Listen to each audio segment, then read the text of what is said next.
Brock? Yes, sir. I just love things being junked. I mean, most of my derbies I seem to be a punch and bag, but I just love a junk car.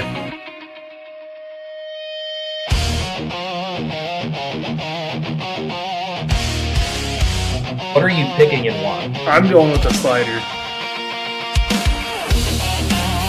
John Muse. That's where we're going.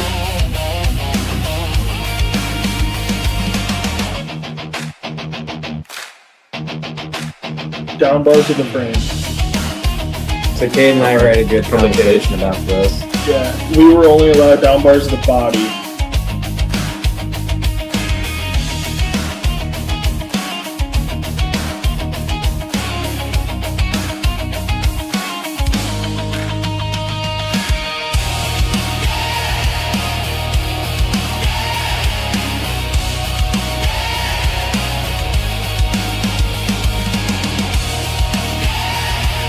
To Austin Johnson, they call him Mr. Pound Town. Oh, yeah. A couple of years. That dude puts it down. John Muse has won a feature for the past who knows many years. He is the Tom Brady of derbying. He wins, right? He just knows how to win. Brock, I don't know. I wouldn't say you have actually helped, but That trailer didn't go anywhere. I was gonna say, I can promise you that trailer was not blown away that day.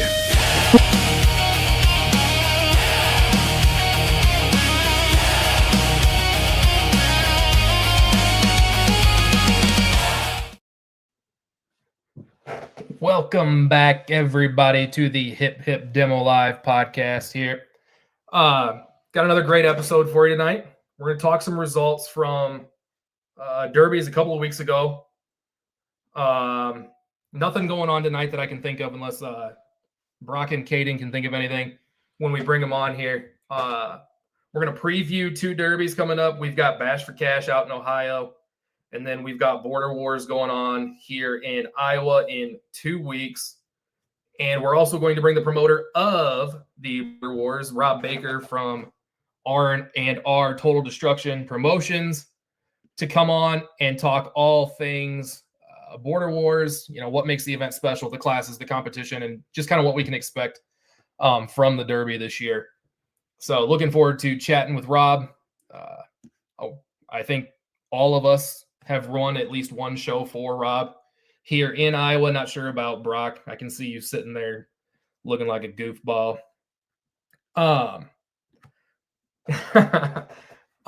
You can find the HipHip Demo Live podcast right here on Facebook and YouTube. We're live right now to Facebook and YouTube. You can also catch us Monday on Apple and Spotify. And then you can also check out our TikTok. We post daily on TikTok, Monday through Friday. Every now and again, we'll post on the weekend if we're feeling like it. So with that being said, let's go ahead and bring on Caden and Brock, the law firm of Beam and Beam, if you will. Boys, what are we doing? What's up? Hanging out. What's up? What's up? What do you guys got going on tonight? Anything? No, just celebrating our little cousin. He's graduating high school. We have the party at Dad's garage tonight, the Derby garage. So just hanging out with the family and drinking some beer. Gotcha. Caden, shouldn't you be working on cars right now? Yeah, but I have to do this. Everyone else is busy. I mean, you could have just left us high and dry. It is what it is. He's a team player. Easy. Okay. We'll accept it. Caden's a team player tonight. So, fellas, there is going to be spontaneous hand checks throughout the show tonight because the two of you are sitting so close to one another. Here we go. Yeah, exactly. That's going to get canceled. Thanks, Brock. Thank goodness we've got audio listeners too, not just people watching live here. So, fellas, a couple weeks ago when we were on, we were talking about River City out in Indiana.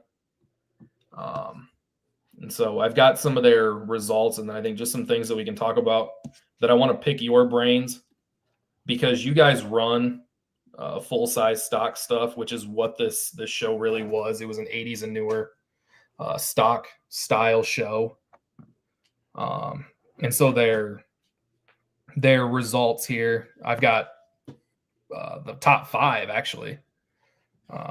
Toast posted the top 10. I figured just do the top 5 because otherwise it's going to take too long. So 5th place, we got Matt Songaluski. 4th was Justin Spinks. 3rd was Clinton Perry. 2nd, Ralph Legis. And the feature winner was Ryan Songaluski.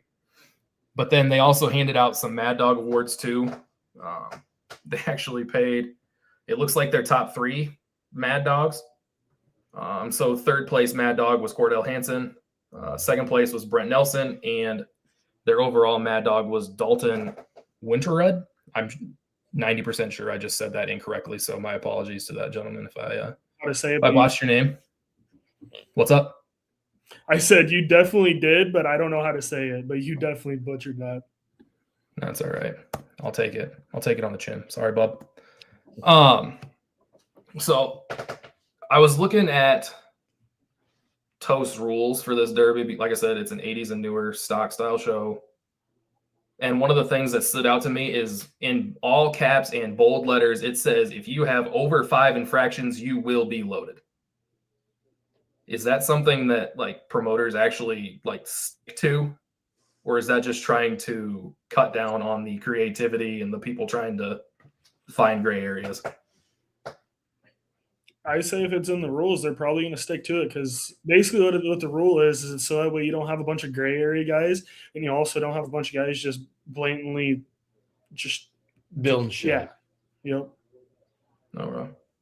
I just didn't know. I thought that was interesting because, like, I don't know. It's your job as a builder to try to find gray areas and push them. Obviously. And that's one thing that I want to say. It's your job as a builder to find those areas, and it's your job as a tech to go through the build.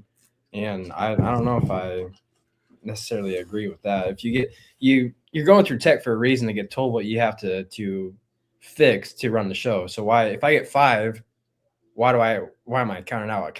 Why do I not get the opportunity to fix that? You know? Right. I mean, I thought that was lists that are 2.5 pages long, and it's dumb. Front, back. Yeah, it's dumb. Everyone that's building a car is going to try to stretch that gray area. Gotcha. And see, that's why. Huh? Fuck you. Jeez Louise, this is going to be interesting. You two sitting in the same room right next to one another. Yeah. So put it in the comments. Who's going to throw the first punch tonight, Caden or Brock? We want to know your thoughts. What's the better yet? We might even put a poll out there. Who throws the first punch? So yeah, I just thought that was an interesting rule that Toast had in his rules, that 5 infractions and you're loaded. Because like you guys said, it's our job as builders to try to find just small areas where we can try to gain just even the slightest advantage. Yep. I can't say myself that I've ever really even pushed rules. Have you even? I think Brandon. What? Have you even ever had a true cut list where you had to cut something? Or are you like Brandon? I don't think I had to cut anything, but I had the rules and I had angle iron in my struts one year up in Charles City. Yep. And yeah, absolutely. And Rob's like, yeah, that's got to go. I'm like, fuck. That was the year. That was the year you won. It was actually. That was cheater. That was an interesting year. It's fun because I think we looked at one set of rules. He said it was the show was for a different set of rules, and we're just kind of like, okay. But obviously, you run with wanted to run. We got done what we needed to get done, and yep. Hey, things happen for a reason. Yep. So, another thing that Toast had in his rules, it says, like, I'm gonna see. I gotta find it. I've got the rules actually pulled up, but there's something about how much your car can be painted. Only 50% of your car can be painted black. Mm-hmm. What's wrong with all black cars? It's not Vegas. Because how do you like going to a derby and looking at 10 black cars in the same heat with one number sign just on top that's also like gray or black, and you can barely read it. I paint all my cars black. Okay. Are the people that's gonna know Derby necessarily like us? Are they gonna think, hey, you have four Bandits- cars beating up on some, or four black cars painting up on some painted car? Are they gonna think you're teaming up? Whether, I mean, and you guys might not even know each other, you know? Sure. The same way as Vegas. Vegas, you could only be 50% black. Gotcha. No, but you probably saw it in that war or that intro video. My very first cars were purple and like a neon green.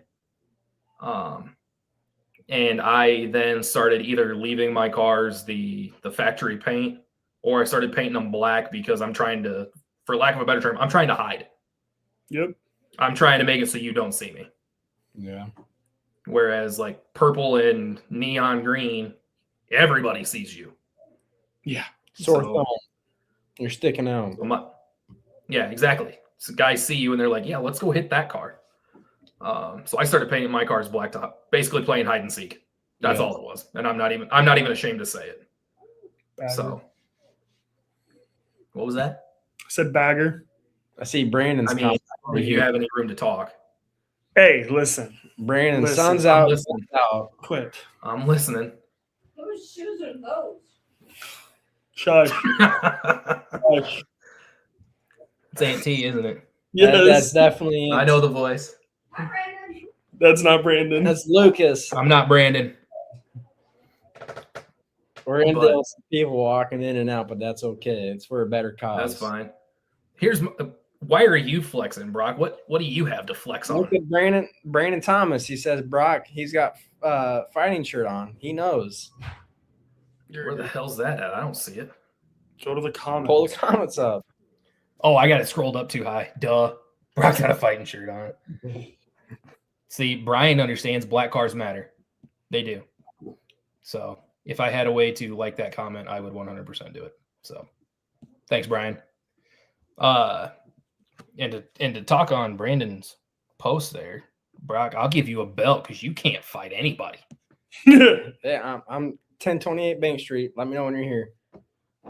I'll be there as soon as we're done, bud. You have also like a 45-minute drive. It is, but hey. No fight. So I'm not the only one that noticed that. And then another thing that, again, you guys will have to talk, like, you guys will have to speak to me on this one because I've never built a full-size car, and I this isn't something that I mess with, but it says that you are to leave the body mounts in the car stock, and in all caps it says don't even touch them. That's it. Don't touch them. Does that make a difference though in the car? Yes. I mean, depends on how rusty the car is. That's for sure. I mean, if Okay. you're running stock body bolts, that means that it's gonna. There's not a big Pull through. plate. The rubber can pull through the body. We watched it out of Okay. Vegas happen with A lot of cars. a Crown Vic that was right next to us. The whole entire frame came completely off the body came completely off the frame. That was that green Lincoln, Mhm. wasn't it? Yeah. Is The that, whole- again, the is that whole because it's so plastic- rusted? Is that what you're saying? No, it's just because the body bolts are super small. But the whole entire Okay. tire was just ripped off that rail. Got you. Yeah, see, I don't fuck with that shit. I just gut it and run it. And then Bag. tell Caden to weld all my plates on for me. You bag it. Pretty much. You don't run it. You know, we don't say the word bag, especially if Bobby's around, and I know he's around. He can't hear. He's outside. That's fine. We don't use that word in front of Bobby. I don't know. I thought last summer I did semi decent. No, you did. You ran for like 2 minutes. Yeah, and then Loker got a hold of me and I blew a CV. You only ran one He's show the last. right? Yes, Charles I City? run one show every year. I'm a one-doner. I wasn't able to make Charles City last year due to a buddy's wedding and nephew's birthday party. That's all good. It doesn't bother me. Yeah, that's funny you say that. My dad, even JJ, will even ask me, "Do you want me to come? Can I come?" I don't give a fuck if you come. I don't give a shit if my wife and kid come. Like I'm You gotta have it- you just out gotta- there to have a good time. You got to have a support crew, though. That's the one thing that matters. I had Jackson and Jason. That was all I needed. Yeah.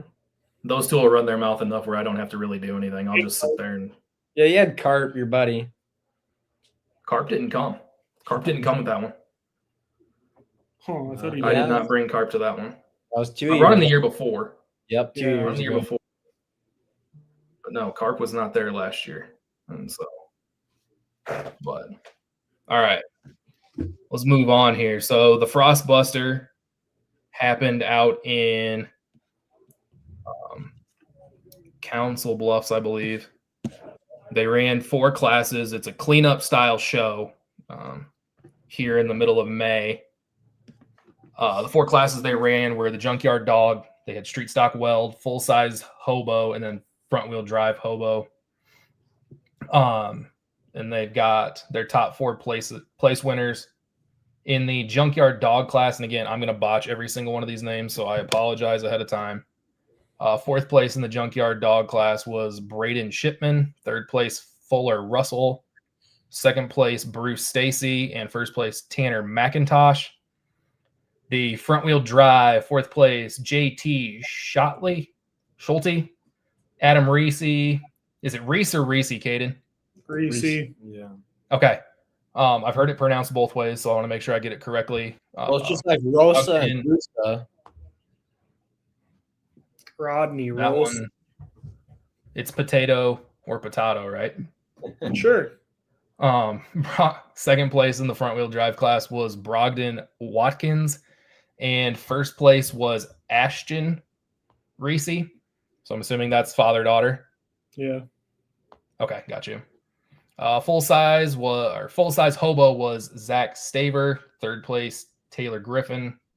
2nd place, Jacob Pruis, and the winner was Trevor Johnson.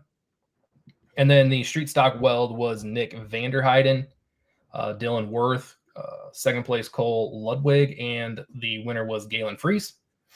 So that was the Frostbuster in Council Bluffs. Let me get back over here from my notes.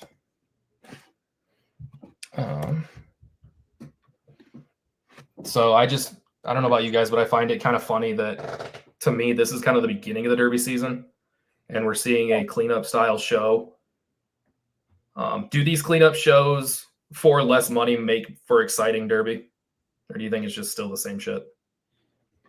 When Usually most of the shit gets left on the line. I'm gonna say when I think of a show like that, I think of Fonda, and I'm gonna say because we've all run that.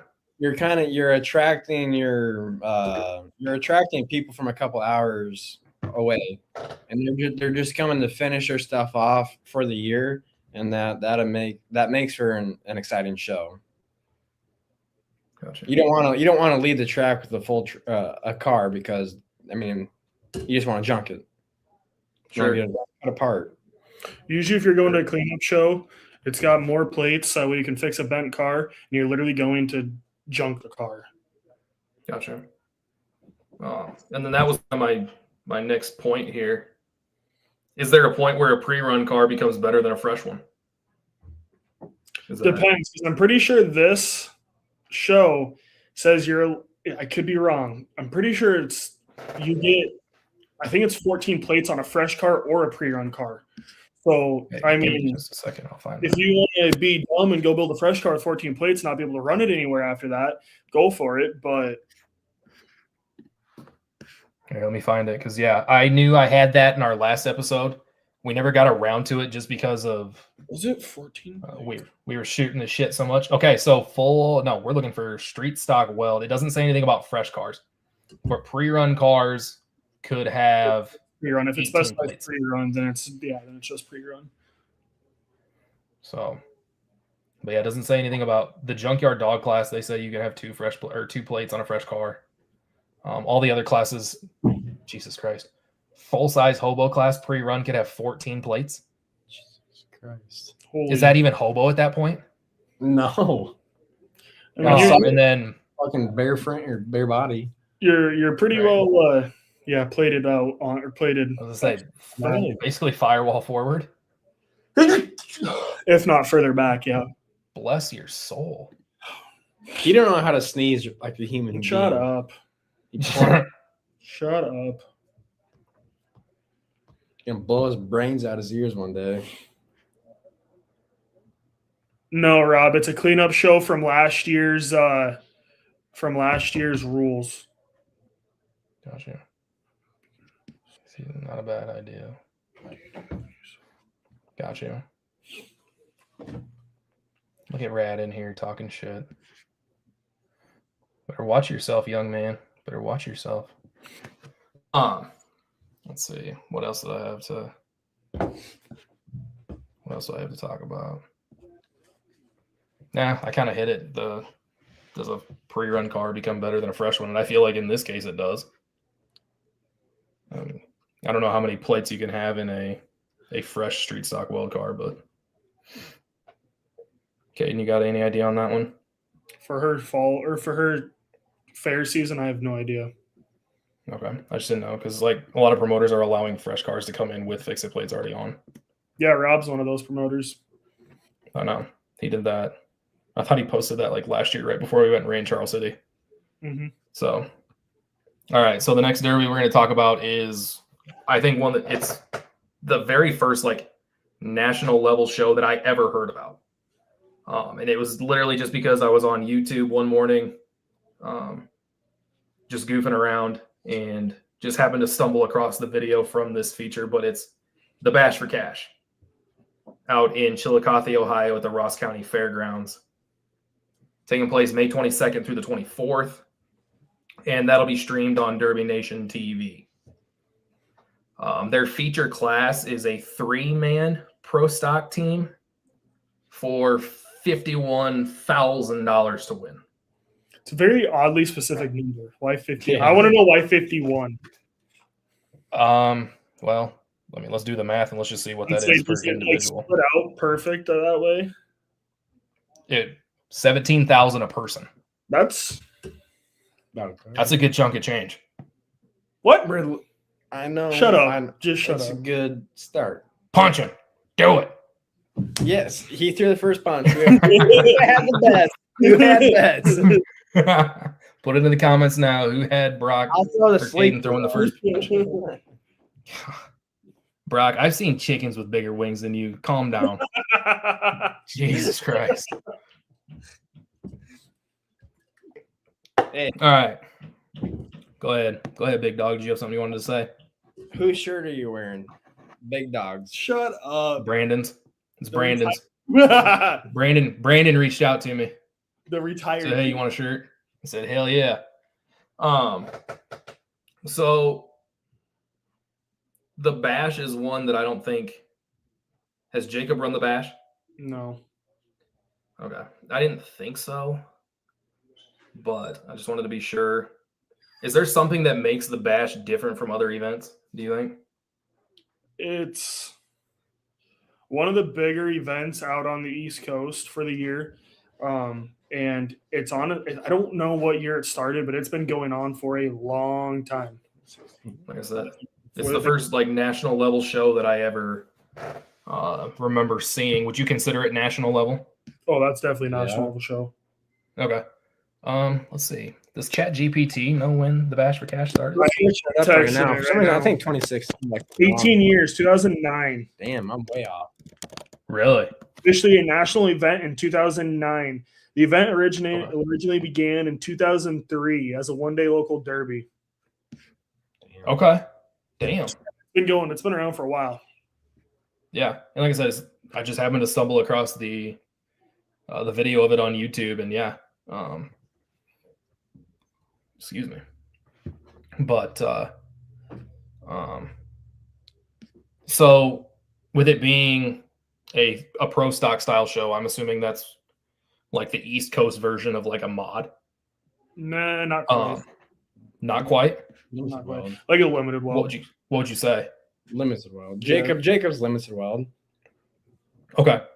I just didn't know because, and I think Caden, we've talked about it before, but like all these different terminologies for different classes. Good rear end, decent bumper brackets, like a 3/4 cradle per se. So you have a mid plate that's able to be tied in. Okay. and then a tranny brace. So I mean, it's like a limited world show. Got you. Close to like Sam's like UD rules. Okay. So it's safe to say that because the build is pretty beefy and the payout is also very beefy, would you say that patience is kind of a key thing to have at a show like this? If you want to get down there. Yeah, in the future, yeah, if you want to get down there. Depends. I guess I don't know this year if it's bracket style or not. A lot of these places have been turning to bracket style. So if it's bracket style, you almost can't have patience really. You got to kill the other team before they You got to get go you. out and just junk other guys right away. Gotcha. I don't ever remember it being bracket style, but like you said, that's starting to become more popular. Yeah. So would you say then, is it more strategic of a derby or is it just less entertaining? I think it's going to be more strategic. Why do you have the cat? We got a special guest.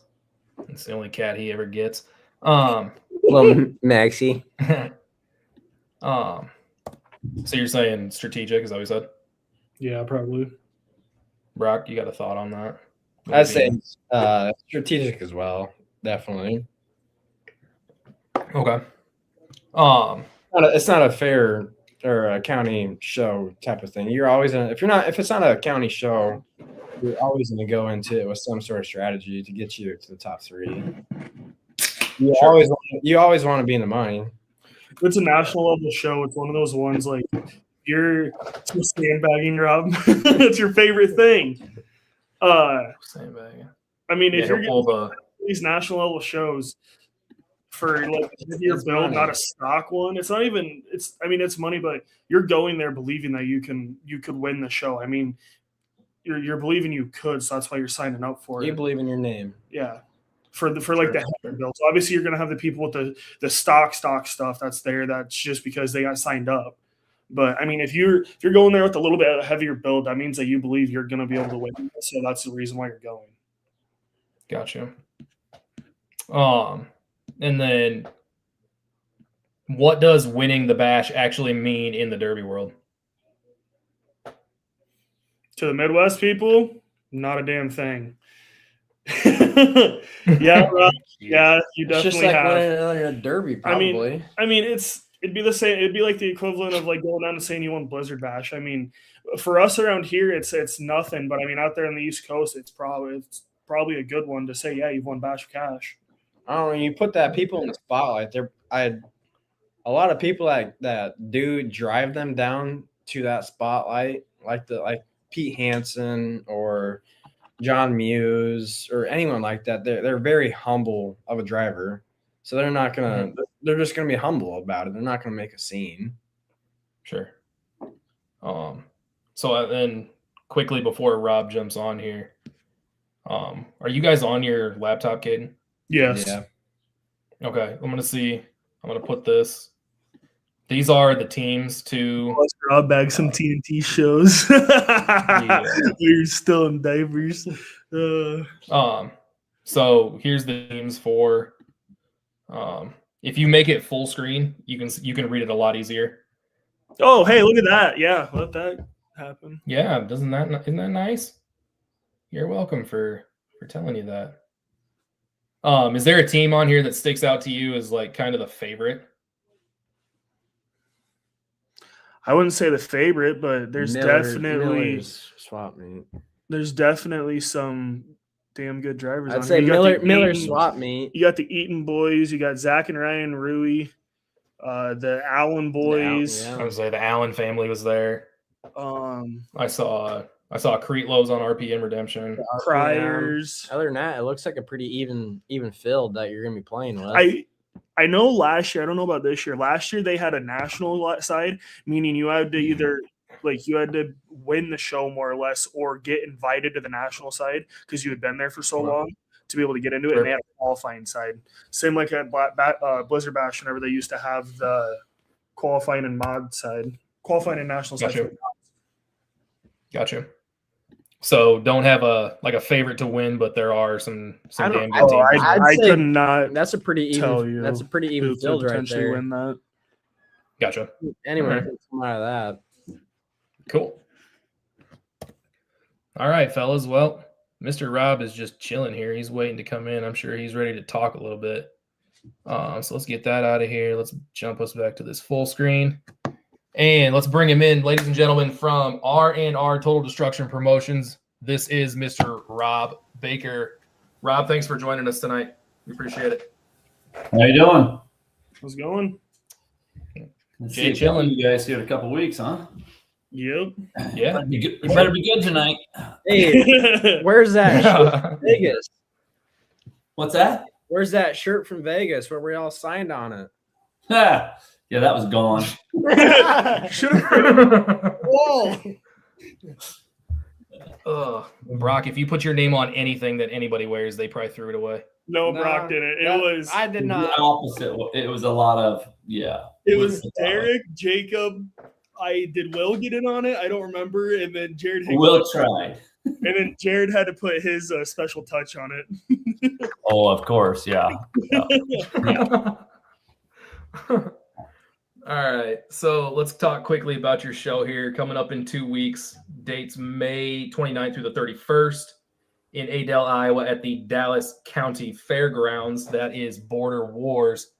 But first, Rob, I want to know about your Derby journey, just kind of how you got started in Derbying and just kind of share your story about it, if you will. You got that much time? I was going to say. My God. This is my 28th year for R&R. Okay.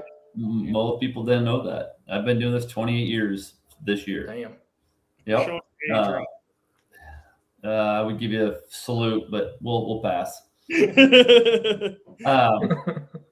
So yes, I'm the old guy now. I feel like of promoting.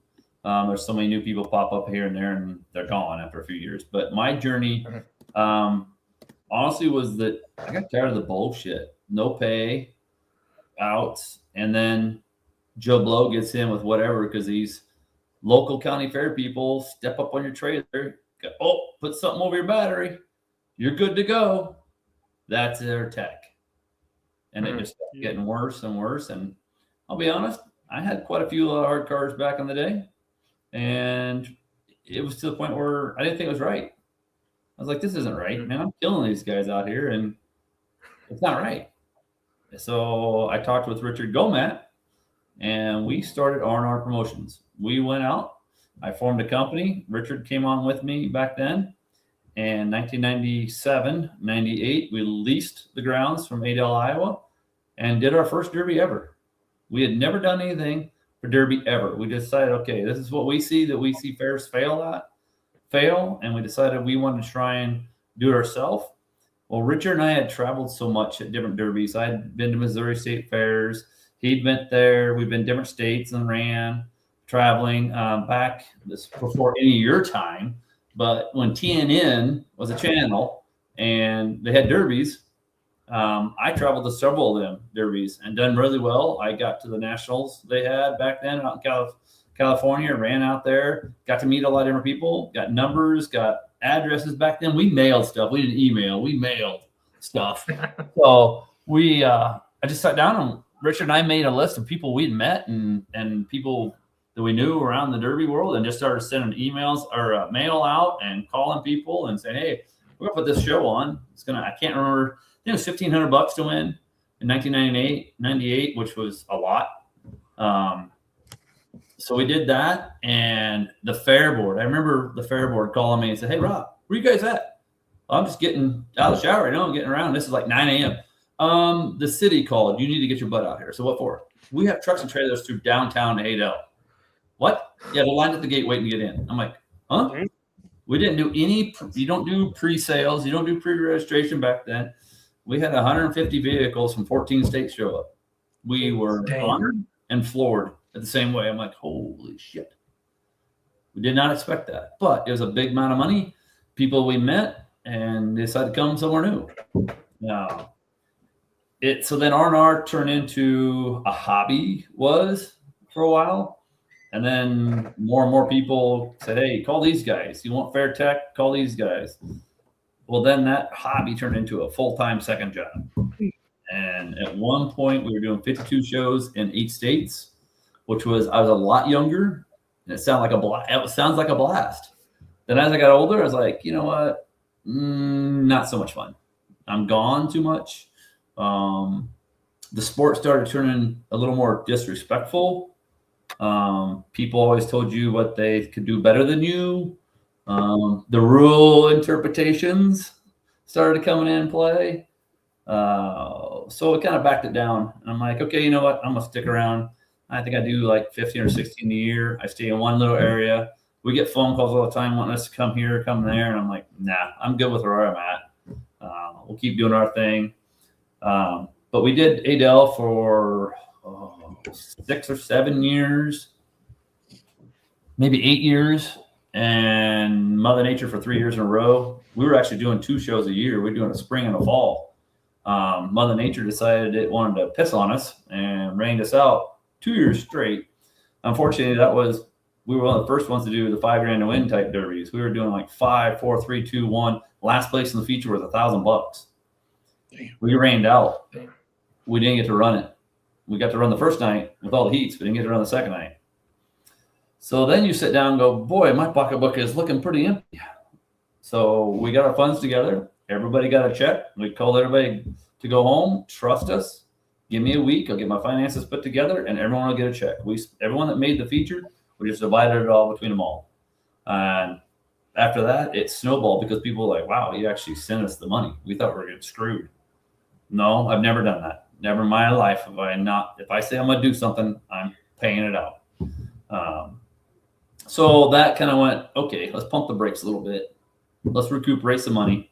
And at that time, there's so many more shows were popping up, not like they are today. There's shows all the time today. But we just slowed down, started concentrating on county fairs, build our clientele, I guess you'd call it, and just keep moving forward with shows, making the local level more fun, trying to get payouts increased on local level. We all can run a big show or have the opportunity if we want to, but what's more fun than running in front of fans and family at home? You know, that's to me is where most of the fun's at. You can be on the pay-per-views, you can go to the travel, the big shows, but realistically, the big shows are not like, they're not all like the cocked up to be. I've done a few big shows myself, but the first Blizzard Bash, I ran on Team Camo, and I was hyped up for it to go. Ran the show. We got 3rd place in the team thing, and I enjoyed it, but I didn't enjoy it because as a driver, you had no time for anything else besides sleep and work on a car, sleep, work on a car, try to eat in between. Yep. That's what was different than Vegas. Yeah, we won't go to Vegas. Yeah, we won't go about Vegas. But anyways, for me, it was coming back around to where people bugging me to start doing a big show again. And I'm toot my own horn. I've always kind of stayed in front of the rules as far as what I see needs to be where the rules need to go to. And we went the heavy route for a while. Then I started backing off, and I started losing drivers. And people complaining, well, we want heavier cars, we want heavy built cars, this and this. Well, I started going back to stock a long time ago now. And that's my biggest class. And if you look at now, that's where most of the cars are. People that have money don't have time normally. The people that have the time don't have the money. Guess what? Stock class falls in that category for everyone because it don't take much time to build one, don't take much money to build one. You know, so that's what we kind of stayed ahead of that curve with our local stuff to build our clientele, and then everybody started bugging us. And I started looking, and there was a show. It was called P&P Promotions, Charlie Perrine out of Illinois. He did it in early 2000s called Border Wars. And I looked it up to make sure, one, is the company still around? Does somebody still have the rights to the name right now? No one had. No one ever had filed for the name rights or anything like that. So we decided, okay, we're going to go ahead and we're going to bring back our version of Border Wars. And we did it with Stanton, Nebraska. This will be year 7, I believe, for Border Wars. So we did it there for 3 years. We kind of looked at that place. Stanton's fair. The track is badass out there. The fair is great to work with. Great people out there. Big room for pit area. The problem was there wasn't much for amenities or local stuff there to do in that town. The town's very small. And then Here's the biggest factor. When it was the 3 years and year 4 came, I told them I was moving. I came back to Adel, Iowa because of my 25th anniversary. We started at there at Adel. We wanted to bring it back at Adel. So that's why I moved back to Adel. It's grown. It's probably the baddest outside track I've ever run on. It can rain and you can run. You're not digging holes. You're not getting stuck. You're not getting out over the barriers. You hit the barriers at this track, you're going to get bent. So the pit area is kind of small, you know, but it's getting better. We've rented fencing and stuff.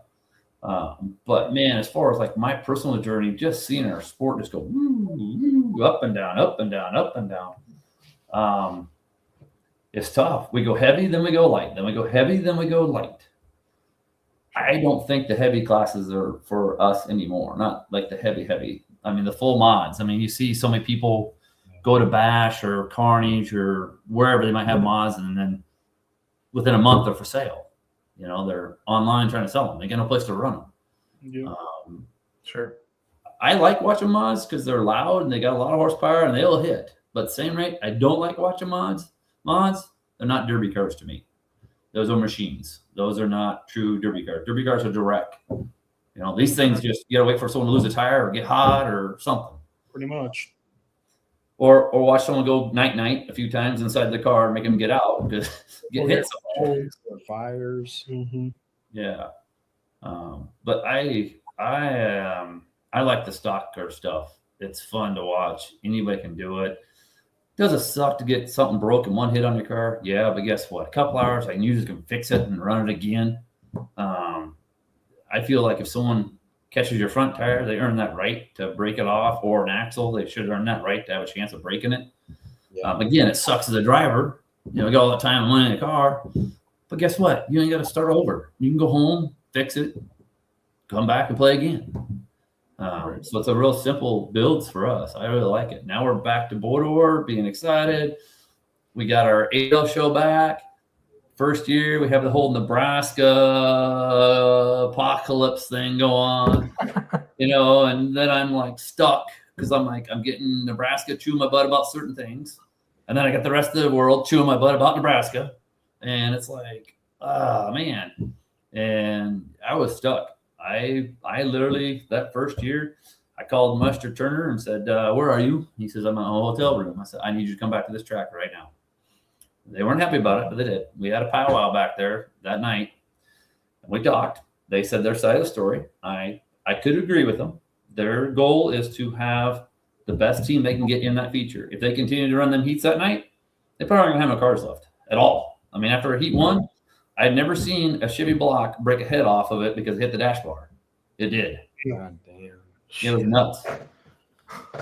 But at the other rate, it had the rest of the states there bitching at me about them breaking their flags and blah, blah, blah. And I'm like, y'all did it. You're the ones that caused this problem. And now you're throwing a fit because they found a solution to get around what you're trying to do to them. You can't complain about it. Did it suck as a promoter? Yeah, because I had it both ears were full all the time. But I gotta applaud them as a team. They came up with a plan to make go. It also sucked to see all this internet babble at me, not having the balls to break their flags, not letting them run, don't kick them out of the show, blah, blah, blah. But guess what? It was also good publicity because it brought in more people watching. Yeah. Well, what's going on? Did you hear about this? You know? Right. And at the end of the day, they did what they had to do. The other states, they had to continue working together. It made my feature badass. 34 cars in 50 minutes, done. And it was a derby. So that was awesome. But I still hear about it. Can I get Nebraska to come back? No. So that kind of sucked. I mean, it is what it is. Sure. So we just keep going and growing, though. I mean, we got new stuff this year. I got the Iron Maidens class, which is all women's division. We're bringing in the trucks this year. My favorite class, as always, is my youth class. That's my favorite class. Watch them 8 to 13-year-olds in those bone stock cars, full-size cars. I don't see anybody crying and bitching and complaining. You get, hey, come here. Open. Yeah, they're like, hey, did you see what you did to my car? You hit me right here. Oh, yeah, you hit me over here. Yeah. That is awesome. You know, if we could just keep that. They're happy about the carnage. Yes. Yeah. Yeah. And some of them don't realize what they're doing. I mean, they're just there because dad or mom or whoever said, "Hey, you're gonna do this," you know. Yeah. But stingray, they're not political. So I was just gonna say, it's before the politics come in. It's before they understand how to go and talk to 5 other people that are in the same thing and be like, "Hey, let's work together to win." They don't care about that. I mean, yeah, they have some friends out there, but they don't care about. They just that. want to go out and wreck a car. Yep. Yeah, they're having a good time, you know, and it's fun to watch them kids smile, and some of them are scared, nervous, you know, like my son, he ran last year the first time. I've derbied 13 years, and I've never been really injured, but I got a concussion from riding with my son in a derby car, and I'm like, holy cow! All these years, I never got hurt, and then I got smoked my head on the A pillar because he ran into the wall wide open. And I'm like, after the derby's over, I said, "Man, we hit the concrete. We can't do that." Well, I tried to stop, and I looked at him. I said, "What do you mean?" Because I pushed that pedal. I said, "Buddy, you got to let off the little pedal to make the big pedal." He looked at me and said, "Dad, you never said that." And I'm like, "I didn't tell you to let off one to make the other one work."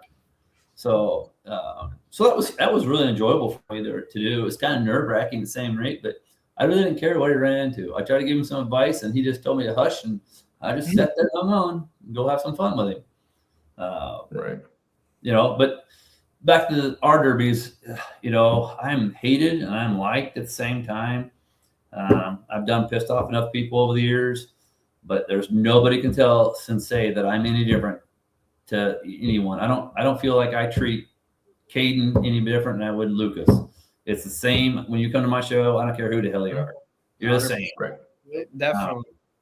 I don't care. If you want to sit down and bullshit what's over, sure, we're done. We can do that. But when it comes to tech and run the show, everybody's got to run the same. You know, I tell everybody, this is not a car show. It's a demolition derby. We're here to tear cars up. If the fans don't come sit in the seats, we got nothing to do. Yep. You know, and that's kind of the reason why I keep doing what I'm doing. You know, it's nice to hear people reach out and say, "Hey, man, you need to come over here. We need you to stay doing this for a while." It is tough to have all that brah in your ear all the time, and then people think you gotta, you know, cater to certain people, or, "Oh, that's so and so. You need to let them in." No, I don't have to let them in. They need to apply to the rules to get in. Sure. That type of thing. And I wish promoters would do that a lot. Yeah. But some don't. And I think we all 4 of us sitting here can agree that you probably have a derby or 10 that, you know, if you go with a car that's overbuilt and you argue enough, you're probably gonna get 90% of your stuff in, because they're gonna back down. Yep. Sure. And it sucks. It shouldn't be that way, but people do. Gotcha. It is the way it is. Yeah. Right. Yeah. Except for that 448 guy, you know, you can really build some hard shit for him. He lets some packet stuff in. No, he doesn't. I would have to say your bone stock set of rules is a damn good set of rules. I wish 448 would change his dang rule. I still got his team car from freaking 3, 4, whatever years ago, still sitting in my shop together. And I'm like, I don't know what to do with it. It's too much for a bone stock and not enough for a weld car around here for us. And I'm like, either I gotta kick it completely apart and start adding to it, or sell the damn thing because it's got too much already done to it to be a stock class car around here. That's the problem with that. You know, and you guys are all laughing. You know it too. But, you know, everybody's got their own thing. You know, it's been brought up about getting rules and this and that. And I've talked to Jacob about it before. Just try and get stuff closer, especially in the same area. What do you think about a unified set of rules, Rob? What's that? What do you think about a unified set of rules? Like, you know how many years I've tried that? Great question. It'll never happen. You know why? How many years did he say he was derbying? This is my 28th year, but it'll never happen. And the reason why it won't happen is interpretation and lack of knowledge. Yep. The lack of knowledge goes a long ways. And I'll say it right out loud. The lack of balls to stand up to somebody they won't do it. I mean, it won't. I mean, you may read a sentence and interpret it one way, and I'll read it and interpret it a different way. That's our problem. If you had a unified set of rules, you have to have a mix of people doing all the shows. And you'll say something too. You will. Mm-hmm. Yeah.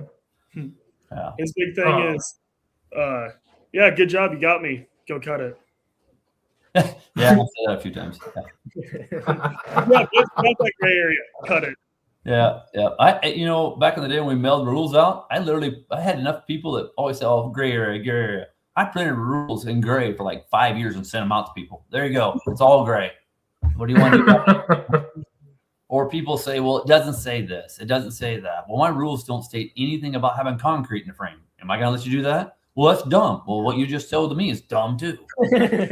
But yeah, it's crazy, guys. I mean, you all go to different shows and stuff, and if we could just start with some driver respect and some techs have to be respectful too. That's the big word that you just said right there is respect, and you gotta have that all across the board. Is that drivers, we have to look at you have a job to do, and that's to inspect our cars to make sure they're all fair. Us as a driver we have a job to build our cars to the best of their capabilities, but we have to understand when you guys do your job and you tell us right from wrong. Yeah, exactly. You can't say it much better than that. Respect goes both ways. Yep. I always think when someone starts screaming at an official, I'm like, well, they're already mad. Do you think the official's going to change his mind now that you're yelling at him? Right.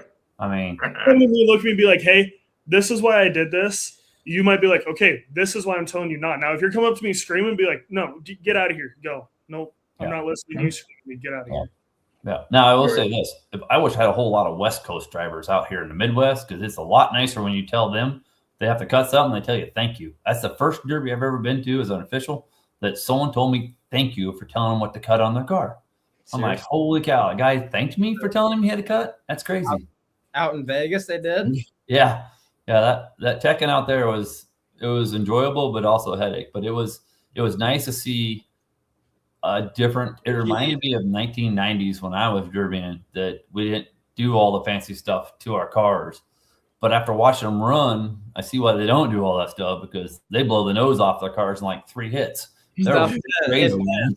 Stuff actually bends. Yeah, Jason said it right. Rob will make you wash paint or wash your frame off because there's mud on it, so that way he can see it better. Who said that? Jason Grismore. That's true, Jason. Yeah. Okay, so you said 7 years ago you started Border Wars? Yep. In Nebraska, yes? Yep. Did you expect it to grow kind of like into what it is today? I would say probably Iowa's premier derby. Did you expect it to do that? No. Honestly, I figured it'd take a little bit to grow. And we're running into the stage we are now. We had to cancel our full-size states class this year because states can't figure out how to run with their damn selves. There's too many intermixing people that know each other from different states. I get it, friends, whatnot, but this show was about find out who's the best, which state's the best. It doesn't mean that half of Nebraska runs with Minnesota or Iowa, and well, it's actually, everybody knows it's Iowa, Missouri run, and that's not working, So they all said, well, if it's heads up, we do it. So we offered it 10 drivers this year to do heads up, but you lose, you go home. I'm like, you all want to talk big and bad, puff your chests up, but now I give you an option to come run and let's find out how good you actually are. Put it up there. Oh, guess what? Only 3 states stood up to it. The other ones are, oh, well, I don't know about that. I'm like, okay, I'm sorry, but you're a bunch of, because you want to do it, let's do it. That's how I look at it. If you want to do it, let's do it. Because it's like everybody brags and talks smack. Well, let's do it right out there in front of everyone. Let's get it on 10 on 10. Get it done. You move on. You go home. So then I did, when they started blabbing back and forth, I did offer another option of, okay, we'll give you a second chance. And then it just kind of fizzled. And then by then, more and more shows popped up. I mean, I feel like this year's more shows have popped up in the spring than ever. It's been crazy. Everybody's just, people I've never heard of are trying to put on these big derbies now in April, May, June. And I'm like, this is not working out for any of us. But anyway, so I took it away. Before we get done today, you'll be the first to hear it. I'll tell you what I'm doing for next year on my thing. And I pretty much got it set already.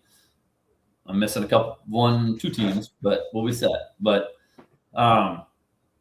anyway, so I took that away. So people are like, oh, well, what's Border Wars? Y'all kind of forgot about our friendly compact guys. We introduced them last year, States on States. And I'll be honest, they outdid them full-size cars, hands down, and that was in the heat. I never dreamed them compacts would fly that freaking fast on that track and run that hard in that build. And they did. And they're all coming back to do it again. So we still have our States class. Them compacts will be there. I mean, this group of compact guys that are coming builders, that's going to be awesome to watch. I'm excited. So we still have so that's why we threw in our other stuff in there. Gotcha. So we fill it up for 2 nights. And we went from 4 show times to 2 show times this year.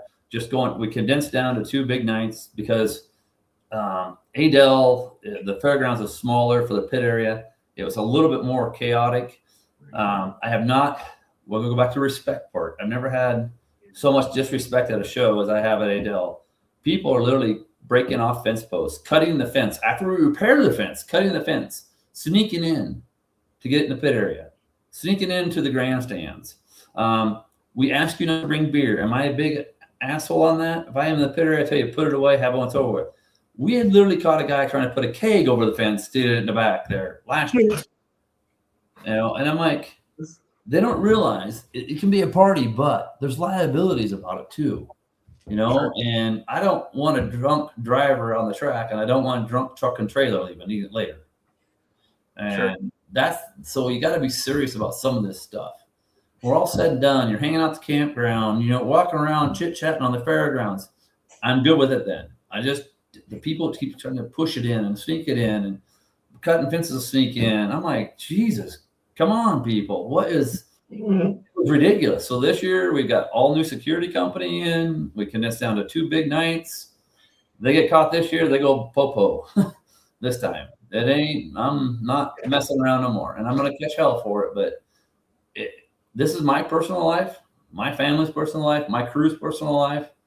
I don't need something like that to be a bad mark. And, people always get Sue happy, whatnot. I don't need that, and I don't want something dumb to happen at our show because the guy's sneaking in and getting hammered and drinking and whatnot. I don't need that. That's not what our sport's about. You can all party afterwards, be home for the hang over on the next morning to work on your derby car. That's on you, but you got to be serious about some of this stuff. And some people are like, well, I can't believe you did all. I said, you don't realize how much behind the scenes stuff happens, simple things like that. That's very frustrating. You're fixing places. And I'm like, what the heck? We just fixed that. And they just tore it out again. Or they found a new spot to sneak through and cut in. And I'm like, it's getting crazy. So this year, condensed down to 2 big nights, kind of handle everything, set up precedents that, hey, this is how we're going to do it from now on. And then next year we'll branch out to our 3rd night again. Sure.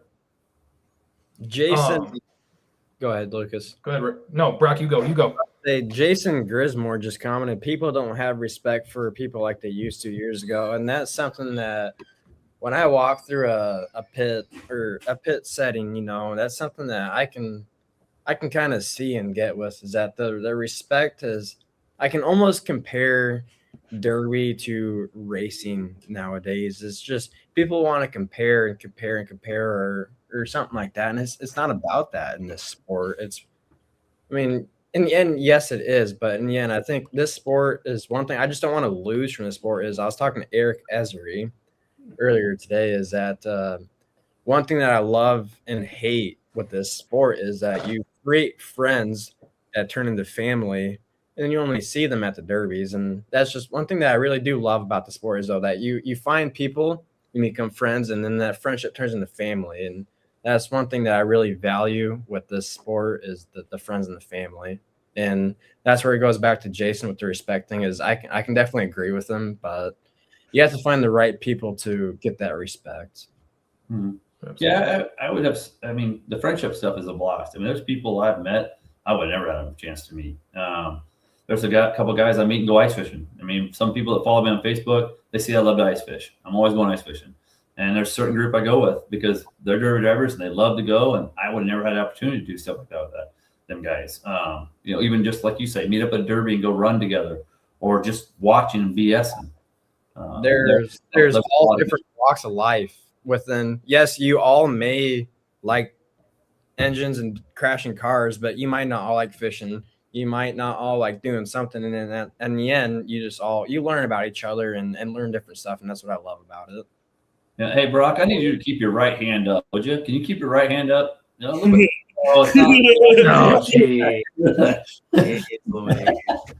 No, it's cool. But people don't realize, like, I got guys that say, "Oh, you're making, 50 grand, 100 grand off your show, blah blah blah." I said, "You don't have a clue. You don't know what the costs are. You don't know what the equipment, just the lining up stuff. I know what my I call a smaller big show takes. Sam Williams starting all over with his. You got Tim Clark took over Blizzard Bash. That's it. They had a little bit of learning curve. Sam and Tim have been doing it Tim is probably about as long as I have. And Sam's got very good knowledge. So, they don't realize what we go through. Even, Spring Explosion out there, Spring X, it's all, takes a lot of time. They think it's just show up and do a job. No, I'm already planning next year, and we're not even to this year's. You already have to work on that stuff to keep moving forward. Even like our county fairs. For me, I'm going to run a points series this year. I haven't done it in a long time. I brought back a points series. I caught hell from compact guys. I caught hell from weld guys. I'm only doing one class. I said, well, here's the deal. The one class I'm doing is my full-size stock class because I'm getting 30 plus cars in that class at one county fair. Mm-hmm. Right. So I'm going to start with that class and see what happens with it. But people don't realize just the amount of people you have to have, the people that you have to have work. Yeah, no, it's not cheap. No, I'm paying out $68,000 at my show, and that's a small payout compared to some other shows. Yeah. And people are like, oh, well, this and this and this. I'm like, you got a full, roughly 2 weeks of work at a show like this, and you're paying people to work. It's not, my people are not volunteers, and then you just got to take the time of, well, Saturday night I'm here with you guys, but normally I'd be on the phone, and that's why it's on silent. So it's good that I don't have to take phone calls. You don't realize how much personal time is involved with this sport either. But like you were talking with people though, the whole me in Vegas got to see, I went to be a peon over there, and that was great. I got to see a whole different side of things. I wasn't the head guy to make any decisions as far as the final decision was. That was great because I got to see little things that made me think about, oh man, I really probably should check up on that for my show. And I really need to follow up better now. After, my guy said, hey, need something here or there at my own show from last year. I didn't really take it too hard. But after being on their side at Vegas and seeing things, I'm like, I need to step up. I got to make this stuff a little better on this end for these guys that are working for me and stuff like that. That was a very good learning curve for me to go do that too. I do have to say, Rob, I don't know many people that can quit at 4:30 in the afternoon and be rehired back on by 6:30 that night. While drunk. I'm pretty sure every night we were there, you were walking past a trailer and you would stop and say something about what happened today. And then But at the same 2 hours later, the derby's starting. Here you are standing on the wall again. at the same time, I think that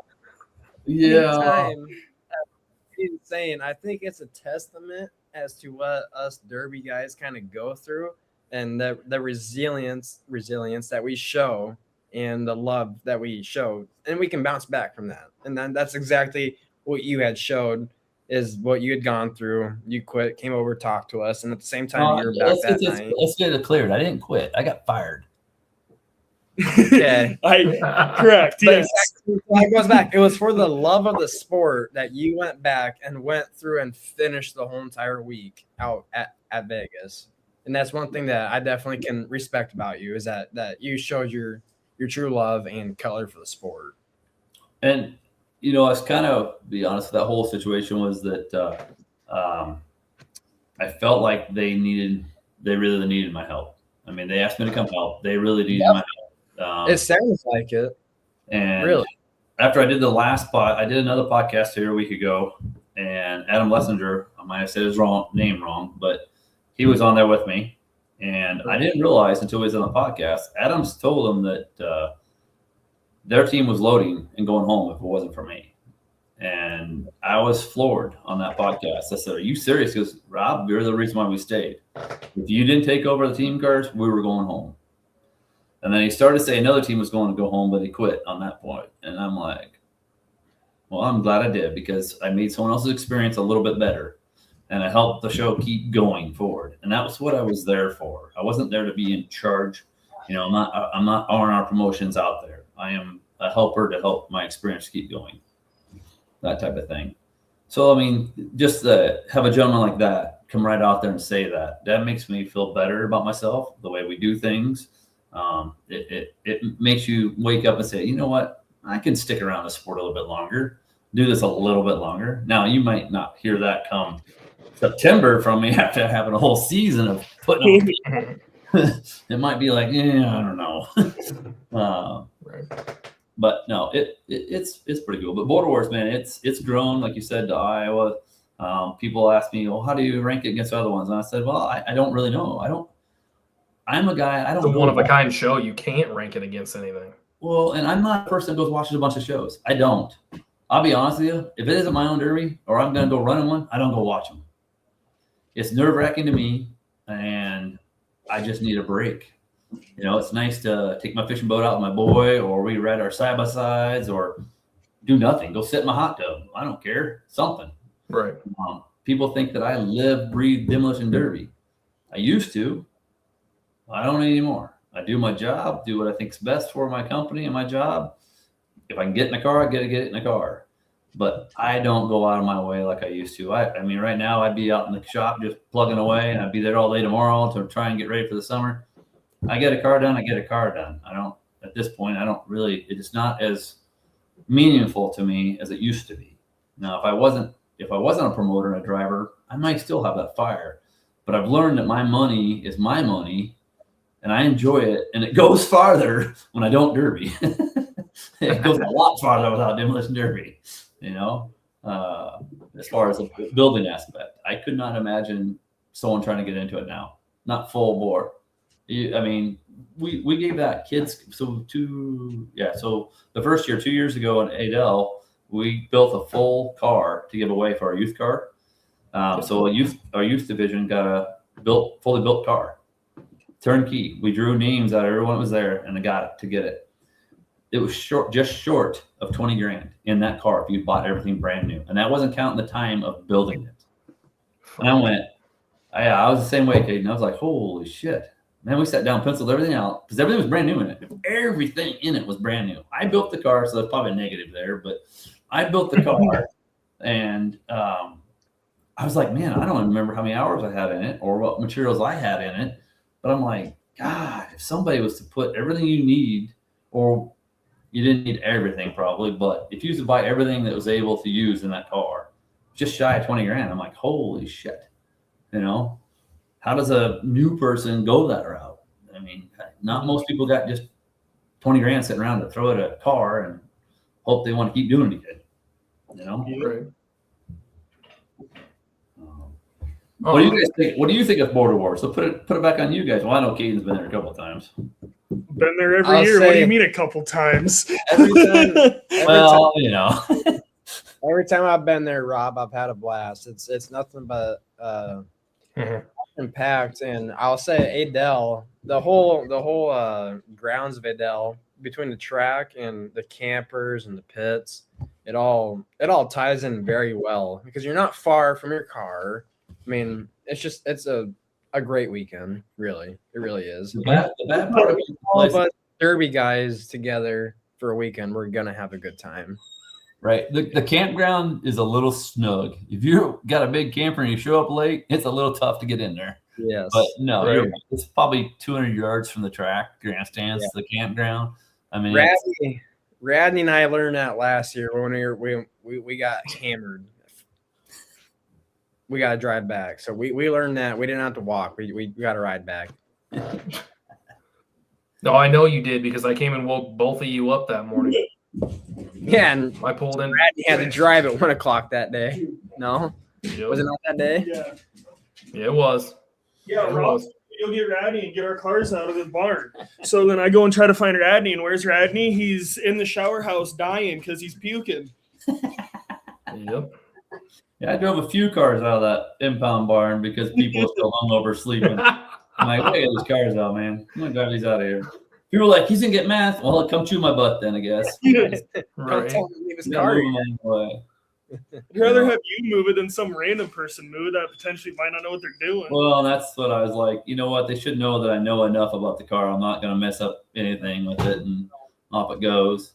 You know, and you know that's I don't know. I've seen about everything anymore in this sport, so it's fun to see new people what they get creative with. Sometimes, some people just dumb. They just get Jeffrey. Yay. Jeez Louise. Let's get it started. Yo, It sounds like he's been started for quite a while there, Bob. I got him started probably around 10 o'clock this morning. Jesus. Oh my God. Kind And of your bad. mom gets mad at me for getting him started. She's not happy today. We'll say that. Sure. She will. Hey, No, would you rather have a derby car in the garage or drinking beer? Shush. It is definitely. I look forward to going to Border Wars every year because it's always going to be a good show, no matter if there's team side or not. I used to really love it going to Stanton. I love that facility. It was a great facility, but I mean the track in Adele is it's a good track. Yeah, it's just hard. It's like you said, if you can dump a shit ton of water on that thing and still go, and you ain't gonna dig a hole in it. You ain't gonna get stuck in it. Well, unless Jacob runs the derby there. I had to rise that the 448 promotion just keeps staring at me here on the screen.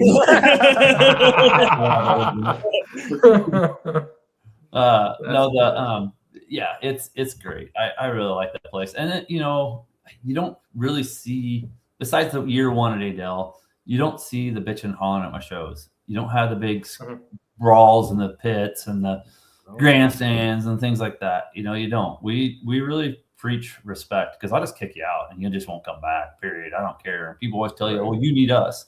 Actually, it's the other way. If promoters quit, you all need us. If you all have that time and money wrapped up in parts and stuff, you get no place to go with it. What are you going to do with it? And it's like, you don't need everyone. And I'd much rather have respectful. You can talk to me or whatever on cars and rules and stuff like that. And there's been time, I think even, well, I don't know if all three of you could, but I know a couple of you could probably say, hey, yeah, Rob did tell me to cut this, but he said, hey, if you do this, it helps my car. I try to, especially kind of care if you have a little more time. I'll say, hey, man, if you run some chain like this or run some wire out here, it'll help. And it's just trying to pass on some of that knowledge, what I call old school stuff yet. Because if I can get you to last a little longer, you're going to remember that. And hopefully you'll want to continue to run my shows. I mean, that's the honest truth. And it helps you stay in the sport too. Now, not everyone may let you do those things at the next show that you run. But that, hey, if I came to Rob's show, he allowed us to do this and he showed me how to do this.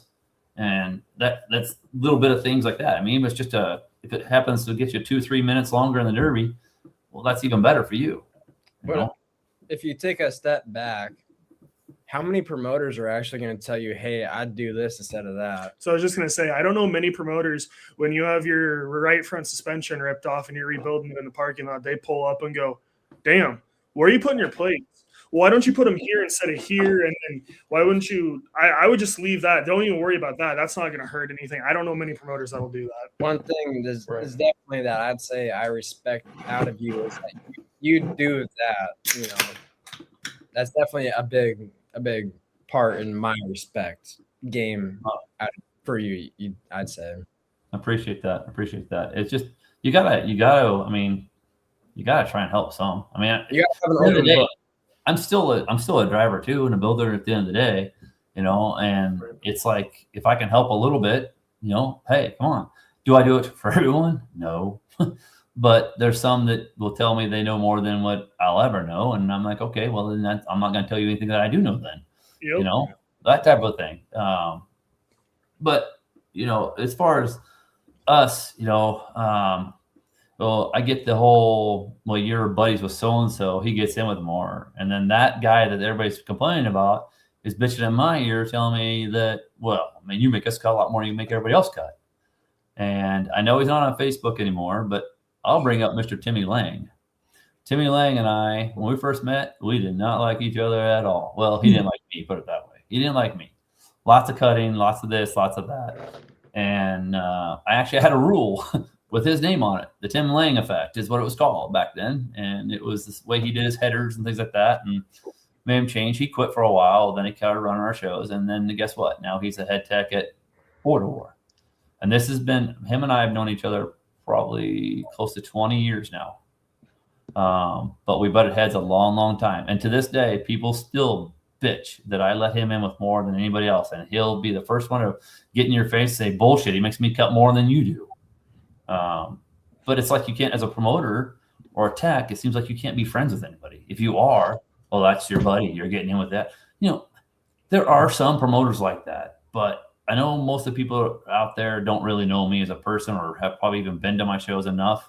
I'm not that person. If you want to sit down and have a beer when we're done, sure. But I don't. When it comes to tech in a car, it's a line. I stay on it. And I can't remember who told me. Actually, I think it was Gumby that told me that at Border War the first year he came out there in Stanton. He told me he heard about Rob Baker. And I said, what did you hear? And he goes, I heard it was Baker's Way or the Highway. And I laughed. I'm like, well, it kind of is, I guess. I don't mean it to come off that strong, but you got to be straight with everyone. I mean, no bullshit. They can't, no ifs, ands, or buts. Here it is, guys. And people want you to text nowadays. People want you to Facebook you. Well, there's too much meaning can be put into something that way. Sure. I want to hear your voice talk to me, because you can text something and I'll answer thinking, okay, he's asking me about this. And you're going to take that answer and nope, that's not what I asked you about. I'm asking you about this. And you said yes. Well, that's why I don't like it. There's a lot of times I'll pick up the phone and just say, hey, dude, what are you trying to do here? Explain it to me. Okay, if I tell you no, if you do it this way, you can get done the same way and it's to my rule. Oh, okay. I hate that text stuff. They want to pull it up and, well, you said this and that. That's not what you asked. Yeah, it is. Well, here we are, interpretation again. And I don't like that. It's too tough. The technology, everybody wants it now. I'm trying to remember the Iowa guy. Dang it. I know his nickname, Fatty, but I can't do his real name right off the top of my head right now. But anyway, this guy from Team Iowa last year, I had a whole list of stuff for him to cut. He pulls out of his pocket my rules, and they're highlighted on the sections that he knew that he was going to have problems with. And next to it was written on his sheet of that same rules was a rebuttal. And I'm like, dude, you spent way too much time thinking about this.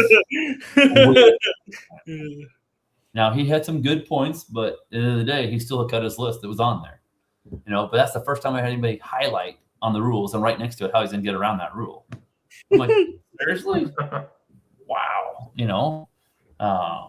So it's quite interesting, but I enjoy my show, but during the show, it's not as much fun as people think it is.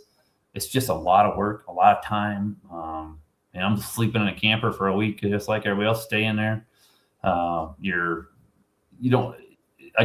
try to go to bed and your mind's already thinking about tomorrow or what happened today. How do I address it? How do I fix it for next time? People don't realize how much mental use is in this. I mean, it's tough, you got to have thick skin, it's just, it's really tough, but I will say that the people that do run our show, I'm very proud of them that come, because they come to Derby. They don't come to run around circles. They don't come this and that. They come in Derby, and they know if they don't, there's a good chance that I'm going to be in the driver's window. And if I come twice, they don't usually have a flag on their car anymore. I've been known for that. And I talked about that on the other podcast too. And they're like, oh, really? You really do that? I'm like, just ask anybody out here. I really do that. Yep. He does. He's been in my window before. It's different if what I tell people anymore is that if you can find the gas to get out of the way or make a hot lap out there, that means you can find the gas to get that front tire or that back tire. Or if you're going across there and I see you lock the brakes up because it's a full bore cage hit, I get that. We all do as officials. But when there's a tire and you just barely roll into it, it's like, seriously? But someone's coming at your tire and you throttle out of it like no other? Well, you can't tell me you couldn't do the same to that tire shop. But it's also where people are like, well, he didn't make very hard contact. Well, he's got a rear axle broke and a tire without a tie rod on it. Yeah. But you can hear his motor at 7,000 RPMs trying to go. That's a different story. You can hear the effort. Everything you got to try to make a hit. That's a different story. But you're sitting there in your car Full straight car. and that thing's on idle, then that's a different story. Yeah. Yeah, and I've had some guys that complain to me that a guy went from 5th to 3rd and he didn't hit nobody. I said, the front bumper's over the headers. It ain't had water for 30 minutes, and it's all the power he had. You can't call him out, There's a difference, and some people don't see that, on that part. But I am pretty strict on trying to, I'm not the guy that's going to tell you to go head to head. If you do, I'm going to give you a thumbs up. Great job. But you gotta mix it up out there. You gotta stay going, the course. And if you don't, then it just becomes 3-hour features.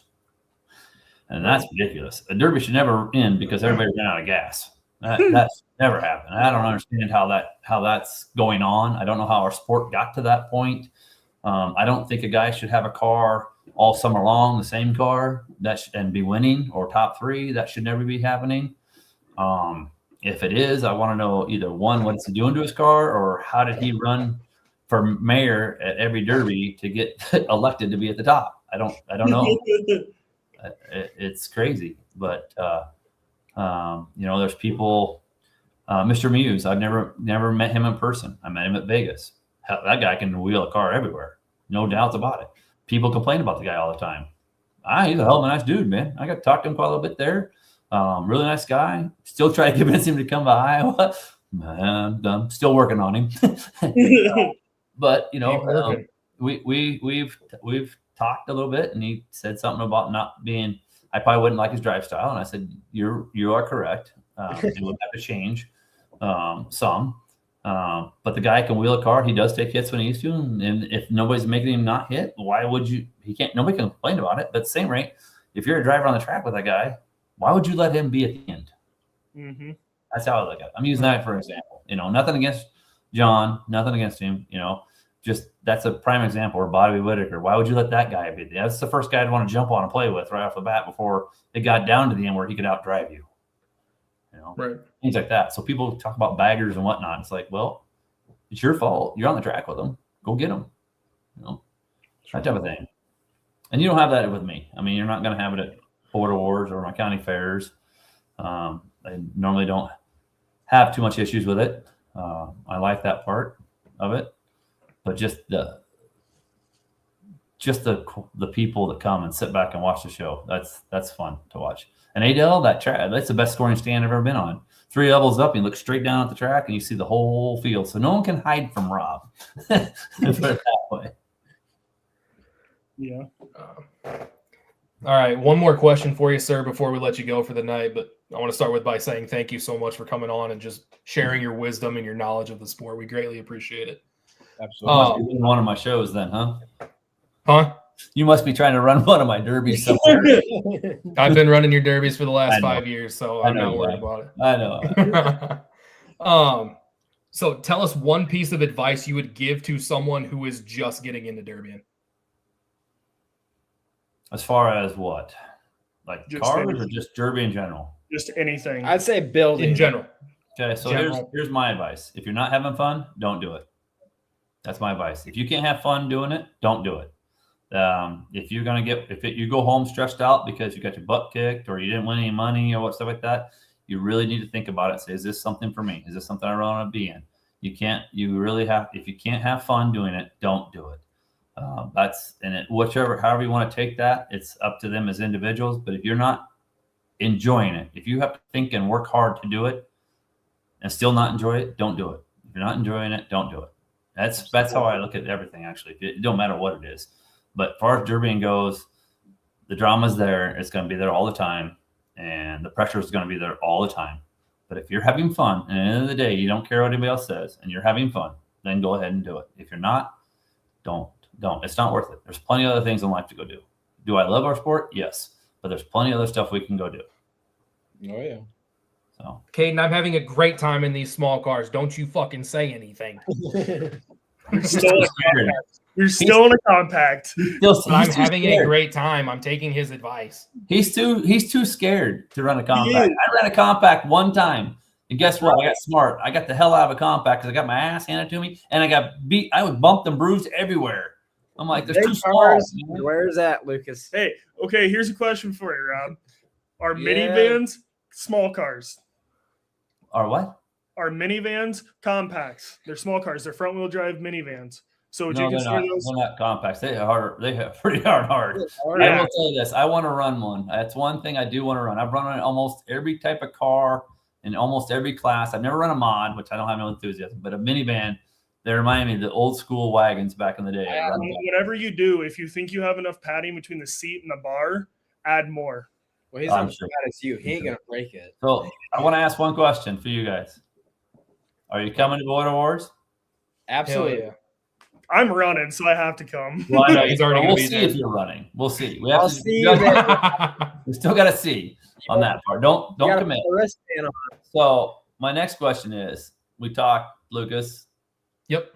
I know you do every 2 weeks podcast. Yep. I'm gonna throw it out there. I offered about you guys coming and doing some interviews for your podcast. Yes. Yeah? And Interesting. I talked to all the guys and Still there if you're interested. On that, I think it'd be great for your podcast to be at a bigger show. I don't know if you've been to another one yet with your podcast. We have But not. there it is, and maybe you put it out there that you could do a Saturday afternoon show in between or something. Yeah. sure. And the last thing I want to put on your podcast is we are partners with Dirt Crown TV. Some of you may have seen that. It's a race car pay-per-view. They're branched out in Demolition Derby. We've joined them as partners, and they will be doing all over Border War, all of our summer shows for the next 3 years. It's all them. That's awesome. They've also went on with Logan Dowie. It's Reckless Promotions is his. So they're joined with us too, and we'll be the ones for the Midwest focus. They're going to branch out into Demolition Derby. They do badass for race cars, and they reached out to us, and I'm like, sure, we'll give it a shot. And them guys are great. I'm excited for them to be a new adventure for us. So if you're not coming, anybody watching it can't make it, look up Dirt Crown TV. You can watch the pay-per-view right there through them. Great people to work with. And hopefully the three of you will see you in less than 2 weeks now. And we'll see if Caden gets to run or not. And One more question for you, Rob. You brought up earlier there's something new for next year, and you kind of touched base on it, but you said we'll hit on it again. Lucas was wanting to be done like three questions ago. No. I have it written in my notes right here. He has said it. I typed it in here. Okay, so we're bringing back the full-size Border War class next year. It's going to be a bracket system. Oh. 2 brackets, 4-man teams, 2 teams per state. Can have 2 teams per state, max. Being opposite brackets of each other. If the two teams from the same state get to the end, there'll be a bonus for all 8 cars. If one state comes by itself, it gets to the end, it'll get the full bonus of what the 8 cars would have got if it wins. So let's say Texas comes, and they're only a Texas team there. They will run, and they win the championship. They'll get the big bonus that would have been split between the 8. The 4 will get it. So we're going to do 8-man bracket on each side coming down into it. It split this way. It gets my biggest thing was that they don't want to count on 10 people. Some of the states didn't want to count on 10 people at once. So now they have to be from the same state. We have to validate before they even get here that they are from that state. It's 4-man head up teams. So you'll get 2 chances to get to the championship as a team, as a state. And like I said, if the state can make both teams to the championship, there'll be a bonus for that team to split. And if it's only one team comes from one state on its own, it'll get the double bonus for next year. So I've talked to enough people, and they really like that idea better. They don't have to worry about getting a group of 10 guys that they don't normally run with. And I think I've got the field almost full already. So it'll be exciting. Now, unfortunately, we do have to go 2 extra days then. So we'll be adding more days to our Border War next year. Then one last thing is you'll also see a full-size stock, no more teams, singles event with a big payout. He'll run heat, sconsies, and feature. People are like, oh, I don't like fixing my car. Well, you want a big payout? That'll draw. Now you're going to have to That'll run. draw some interest. That'll what? Yep. That'll It'll draw be You some say, names. Brock. Freezing up there. Like you're saying, it's going to draw. And big say, is that interest. him or I would us? say that. It's you guys. Yeah, Yeah, big interest. yeah, it's it'll gonna draw get some big big. interest. Yeah, because I mean, right now we're getting 2 full fields of. I mean, it's 32 teams, 64 cars, 2 years straight, and it's crazy on how that keeps going. That team. I mean, I could have probably done a third if I really wanted to, but I was like, 2s is good enough. 2 is good enough with it. But with that car count, we're gonna go ahead and do a singles. You know, a couple people kind of grumbled. I said, if you win your heat, you're gonna fix it, and you're gonna have a whole day off. I mean, let's say you'll run Thursday night, you'll have fix it on Friday, put it away. You don't do nothing on Saturday besides run the feature, you know, and or however we set it up. You'll have a full 24 hours between time you run to the lap for when your car's done and impounded. So, you know, worst case scenario, you have to fix it twice if you have to run a constant win it. You know, best case scenario is you win your heat, you fix it, you put it away, you're done until you run feature time. So it's not that bad. No. Nope. What build? You get to hear it now. What style of build is this team bracket going to be? It's going to be my border war class. We are going to either go. We haven't decided on this part of either training braces with my border war weld class I run now with the training brace locked in if you want, and that's the chance they get to take because without a full cradle, they're going to put all that pressure on the back of the block and can break the block. Yep. We're not sure of the training brace 100% yet, but we are going to go to aftermarket cases next year in our weld cars because the full L60s are coming into play, and just we'll give a full case at that case on that time. So there'll be a little harder car. So some people are going to have to learn a little bit different on their builds because the car is not going to quite bend like it used to now.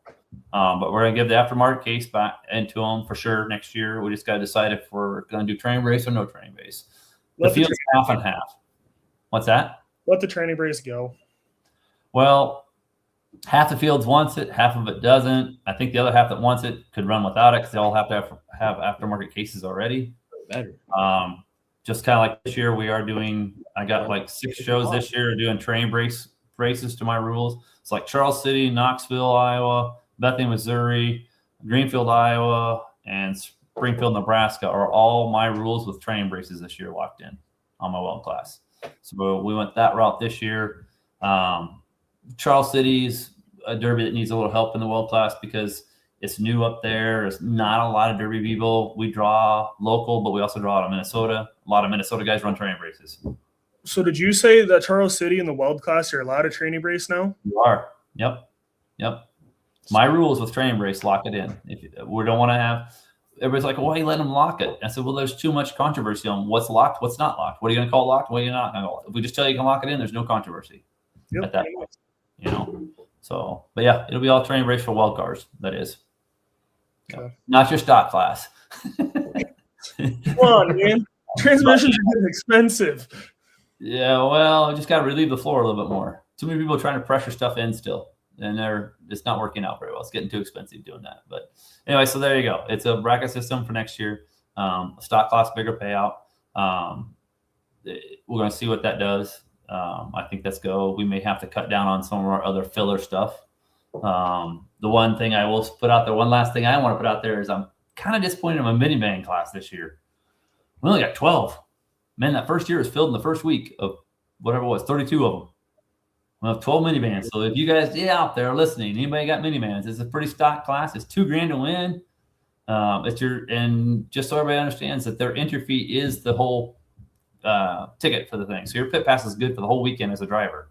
It's not just the night you run. So some places you go, it's just your pit pass is only that night. You have to buy a pit pass or a ticket for the next night. We don't do it that way. As a driver, your entry fee is the whole weekend pass to be there. So, okay. I know Radney's watching and he's got a minivan. So Rad, he's looking right at you. Yeah, and they're fresh or used. So I mean, they just got to follow our rule set. Right. So yeah, but Caden's got time. I do not have. He's got plenty. He's got time. plenty of time. I know, Jake. I mean, hey, Jacob don't start till like Wednesday to run Saturday. You guys be fine. Oh, all All right, Yeah. gentlemen. Well, thank you for having me out on. Thank and you, Rob. Thanks, I'll Rob. be honest. I'm glad I didn't even know you even had this till you reached out to me. I'm like, who is this? But I totally get that. Totally get it. it's and I like that I like all the other podcasts, but I like that I know people here in our state that are doing it. And like I said, I like that I can help out by sharing it out and try get to it. If you want to reach out to me, if you want to come to on my shows and do something, holler at me. We can work something out for you to get in there. Okay. We'll be there at the end of the so month. All right. Sounds good, guys. Thanks, Sounds Rob. good. See you. Thank you. Thank you so much, sir. We appreciate you. Yep. No problem. Bye-bye. See ya. No, that was a blast right there. That was a good one. Right. That was a good time. Rob So- is a genuine dude who puts on a genuine show. He is, yeah. So yeah. But Caden, you gotta go work on the car now. No, No. I'm gonna get Caden drunk. No, now. you're not. I'm It's force not feeding happening. him alcohol. That's not happening. I had to Well, work I mean, it ain't happening. I'm sure, Brock, you didn't watch last episode because you never fucking do. I put down 4 Bush Light apples last episode. I watched that. I'm How only, many you threw this time? You I'm only on number 3. At all. I'm slacking tonight. I'm 3? slacking. So He's slacking. So, Well, good well, podcast. fellas, anything else you want to chat about tonight before we end this thing? One thing that I just really want to No, touch. we need to end it because I have to pee really bad. He can go pee. Then go. One thing I want to touch base on is something that Rob said. Is I know Jacob and Rob and all the promoters feel it is the respect.